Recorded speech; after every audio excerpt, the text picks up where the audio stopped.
I just want to let y'all know that he does get some things right, but I'm just debunking the things he got wrong. Continuities. The unique thing about the SCP franchise is that it explicitly has zero canon. This is because instead of having one author, SCP has hundreds of different people writing stories and making new SCPs all the time. Alright, so we're not starting out strong. This man is arguing that SCP has no canon, despite his own image literally specify it's a hypercanon. And that's just what's on the main website, and not taking into account the dozens of video games, animations, or fan art that also gets made all the time. Therefore, when it comes to the most popular SCPs who have appeared in the most stories and have the most content made about them, there is no one proper way to scale them, because any single person's interpretation of said character can be correct and official, because at the end of the day, both nothing and everything is simultaneously canon. I don't think I need to explain myself here. With that out of the way, we can finally begin to talk about Goku versus the strongest SCP has to offer, beginning with potentially the most popular SCP of this year, SCP-096, the Shy Guy. Now, the Shy Guy is incredibly simple conceptually. He's an odd, lanky humanoid being that, if you see... I'm just gonna do all of us a favor and just speed up the video.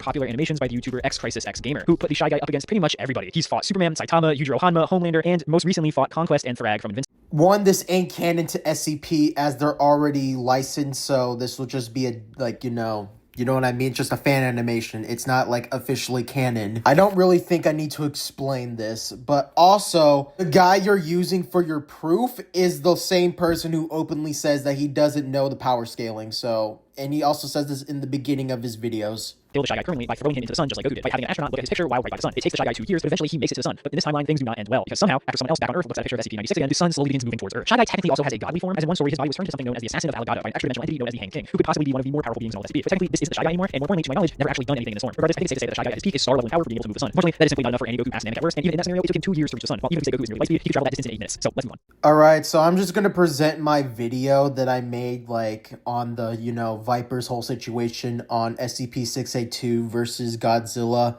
I don't really think I need to explain myself here. Just let the video explain it for myself. So now let's tail SCP-682, because 682 is able to fight the Shy Guy for 17 hours straight. This is important because the Shy Guy is the same person who was able to force the Hanged King, a high to low elder god, to get prep and assistant in order to fight this man and still lose in the end. This is important because the Hanged King is able to steal books and damage the Wanderer's library. This is important as well because each book is stated to be its own universe. A universe in the SCP Foundation lore is stated to have metaphysical bones and is above all concept, granting one universe outer-versal scaling. You can get high outer via all of this, but I'm not going to argue it because that's just overkill at this point.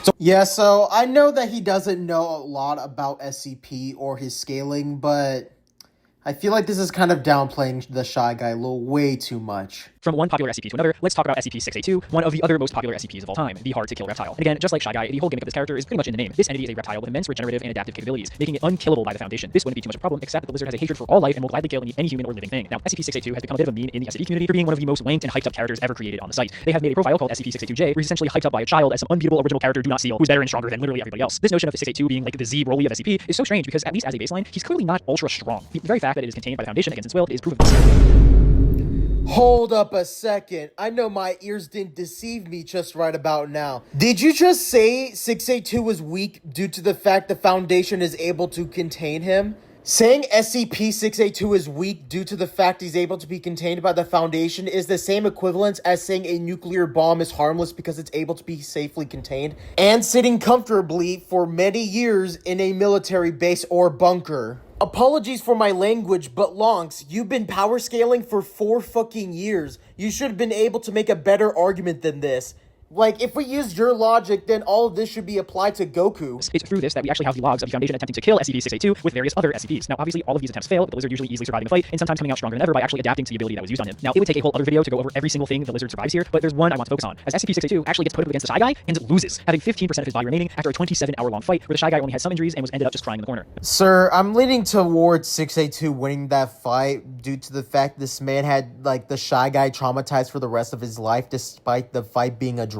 Like, 682 made the Shy Guy his bitch. Like, at that point, you just gotta give the win to him. In other words, while his regenerative and temporary adaptation may allow it to survive fights, it's not much stronger than 096 at the end of the day, normally. You see, in some stories and scenarios, the adaptation abilities of the Lizard allow it to become gargantuan in size, from becoming the size of Saturn to literally consuming all mass in the universe. But still, being as big a universe wouldn't be enough for Goku. Shockwaves from Goku's punches have literally covered more area than that. So in a fight with Goku, its entire body might just get completely blasted apart until not even its cells or atoms remain like Cell or Kid Buu. And the reptile would never be strong enough to actually harm Goku back. However, Goku would not be able to actually outright kill the reptile though, as it somehow survived getting erased from both reality by SCP-579 and having itself erased from the narrative by SCP-423. So even something as potent as the Hakai technique would not be a permanent end for the Lizard. Essentially, the very story and concept of the universe of SCP will do whatever it takes to keep the reptile alive. This concept is often referred to as SCP-682-A. I'll mention that in a sec. But that doesn't mean it always wins its fights. 682 is easily capable of being knocked out by fighting beings way stronger than itself, like what happened when it fought SCP-001, and a KO is a fine enough win condition for me. So yes, in a standard fight with standard win conditions, Goku is... Like I already addressed, you already established that 682 is able to go relative on with the Shy Guy, who's already outer versal via my scaling, so that's just bare minimum outer versal chain scaling.